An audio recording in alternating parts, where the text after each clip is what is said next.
Assalamualaikum warahmatullahi wabarakatuh. Bagaimana kabar kalian hari ini? Semoga kita semua dalam keadaan sehat walafiat. Kembali lagi di mata pelajaran simulasi dan komunikasi digital.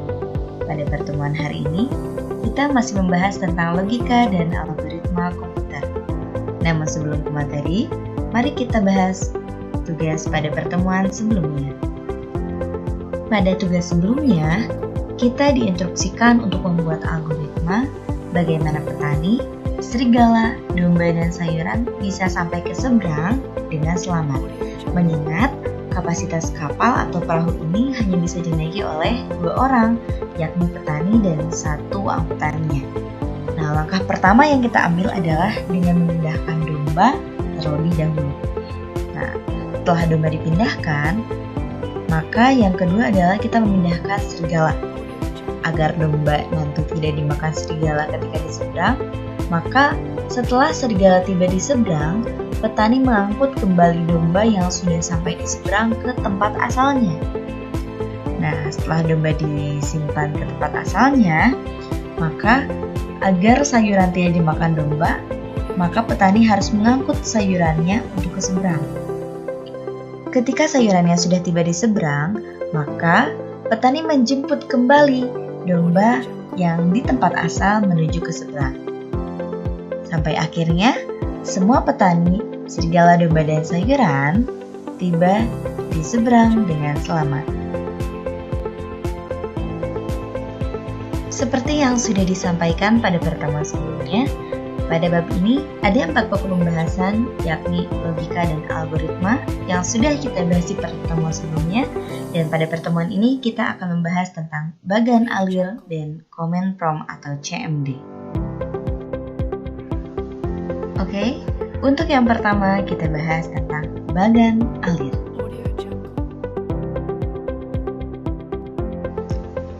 Bagan alir atau flowchart adalah kumpulan dari notasi diagram simbolik yang menunjukkan aliran data dan urutan operasi dalam sistem. Fungsi bagan alir itu sendiri ada beberapa, di antaranya yang pertama untuk dokumentasi proses. Yang kedua, bagan alir ini juga digunakan untuk memecahkan suatu masalah. Yang ketiga, bagan alir digunakan untuk pemrograman. Dan yang keempat, bagan alir ini digunakan untuk mengkomunikasikan hal-hal yang bersifat prosedural. Nah, bagan alir ini berbentuk simbol-simbol yang setiap simbol ini mempunyai fungsi atau kegunaannya masing-masing. Di antaranya yang pertama ada flow direction symbol, yaitu simbol yang digunakan untuk menghubungkan antara simbol yang satu dengan simbol yang lainnya.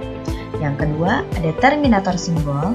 Ini berfungsi untuk menandai awal dan akhir dari suatu flowchart atau bagan alir. Yang ketiga, ada connector simbol.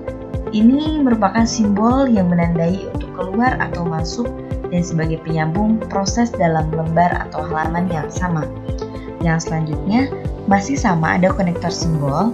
Nah, yang membedakan adalah simbol ini digunakan untuk menyambungkan proses pada lembar atau halaman yang berbeda.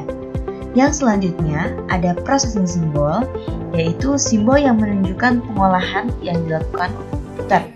Yang selanjutnya ada simbol manual operation, yaitu simbol yang menunjukkan pengolahan yang tidak dilakukan oleh komputer.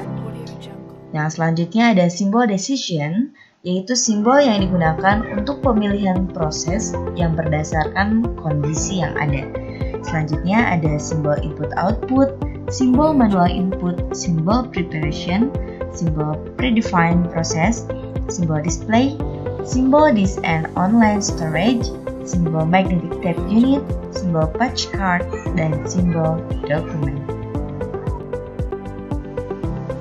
Agar memudahkan kita memahami bagan alir atau flowchart, mari kita simak contoh berikut ini.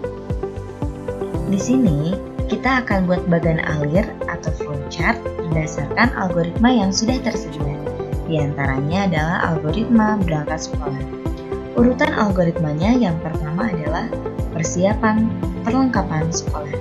Yang kedua mandi, yang ketiga sarapan, yang keempat berangkat ke sekolah, dan yang kelima sampai di sekolah.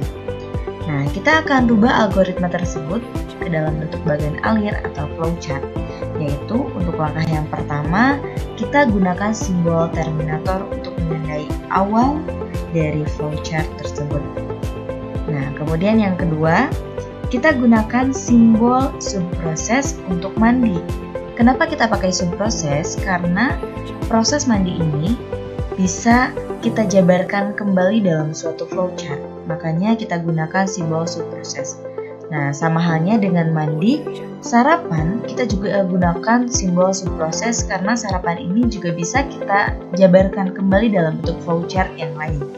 Dan yang ketiga, berangkat ke sekolah, kita juga sama, bisa jabarkan kembali ke dalam bentuk flowchart yang lain, sehingga kita juga gunakan simbol subproses. Dan yang terakhir, sampai di sekolah, kita gunakan simbol terminator, karena ini merupakan akhir dari flowchart berangkat sekolah. Setelah kalian memahami contoh yang pertama, mari kita simak untuk contoh bagan alir atau flowchart yang kedua. Di sini tersedia algoritma menghitung luas segitiga. Tentunya, untuk menghitung luas segitiga, kita harus tahu dulu alas dan tinggi dari segitiga tersebut. Nah, di sini terdapat 6 langkah yang akan kita selesaikan. Yang pertama, mulai. Yang kedua, input nilai alas segitiga. Yang ketiga, input nilai tinggi segitiga. Dan yang keempat, hitung luas segitiga, yaitu luas sama dengan setengah dikali alas dikali tinggi. Yang kelima, tampilkan hasil. Dan yang keenam, selesai.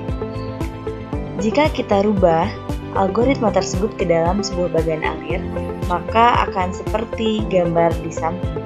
Yang pertama, untuk mulai, kita akan menggunakan simbol terminator karena menandai awal dari sebuah flowchart.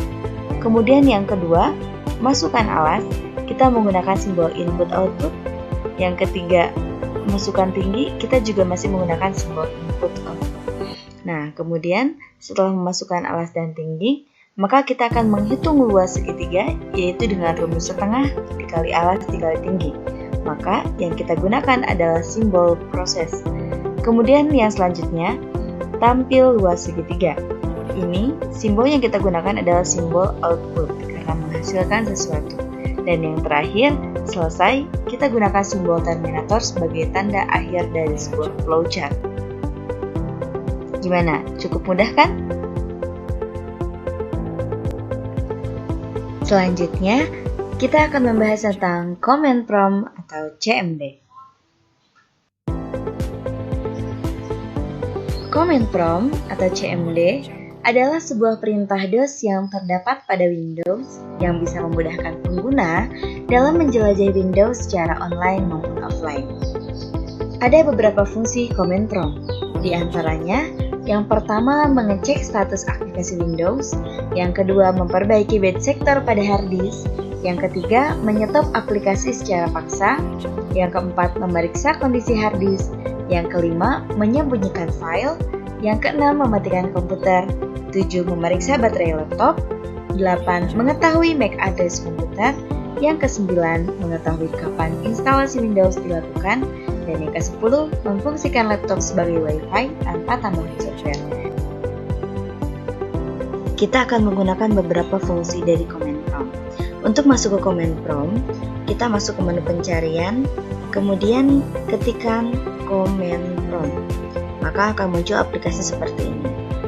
Atau kalian pun juga bisa mengetikkan CMD. Nah, kemudian enter. Dan muncul aplikasi seperti ini. Kemudian double klik pada Command Prompt, maka akan muncul layar hitam Command Prompt. Nah, yang akan kita cek hari ini adalah MAC address dari komputer ini. Caranya dengan mengetikkan ifconfig/all kemudian enter. Nah, kita bisa lihat informasi mengenai MAC address dari komputer ini. Selain itu juga terdapat informasi mengenai subnet mask, gateway, dan lain sebagainya. Nah, untuk yang kedua kita akan coba cek kapan komputer ini melakukan instalasi Windows dengan cara memasukkan perintah system info kemudian enter. Nah, muncul informasi seperti ini. Kita lihat dengan scroll ke atas. Nah, sekarang sudah kita temukan perintah yang tadi kita masukkan sistem info. Sekarang kita tinggal cari informasi yang memang kita cari. Nah, di sini tertera original install date, yaitu tanggal 10 Agustus 2019 pukul 7:31. Cukup sekian untuk hari ini. Jangan lupa praktekkan di rumah ya. Selamat belajar. Terima kasih. Assalamualaikum warahmatullahi wabarakatuh.